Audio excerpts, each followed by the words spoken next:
Welcome to our channel. Today we how to activate TestFlight for iOS beta testing, quick tutorial step by step clearly. To begin, open the App Store on your iOS device. Search for the TestFlight app and download it. Once the app is installed, open TestFlight. You will need to accept the terms and conditions if prompted. Next, check your email for an invitation link from the app developer. Click the link to open it in Safari or your preferred browser.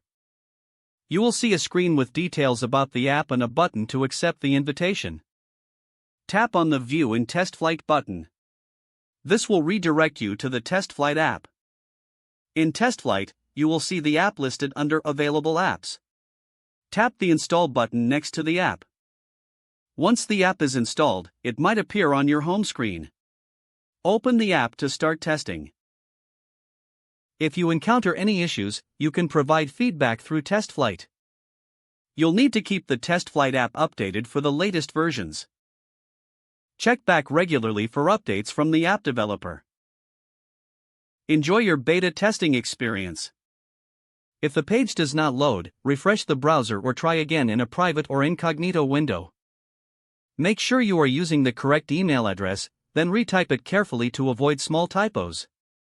If your password is not accepted, use the reset option and create a new strong password you can remember. Check your spam folder for verification or security emails, then complete any requested confirmation steps. Enable two-factor authentication if available to improve account security and reduce unauthorized access risk. After signing in, review your profile details so your contact information and settings are accurate and current. If you see an error message, note it down and try again after restarting your device and internet connection. Log out when you finish, especially on shared devices, to keep your account and payment information secure. If the page does not load, refresh the browser or try again in a private or incognito window. Make sure you are using the correct email address, then retype it carefully to avoid small typos. If your password is not accepted, use the reset option and create a new strong password you can remember. Check your spam folder for verification or security emails, then complete any requested confirmation steps.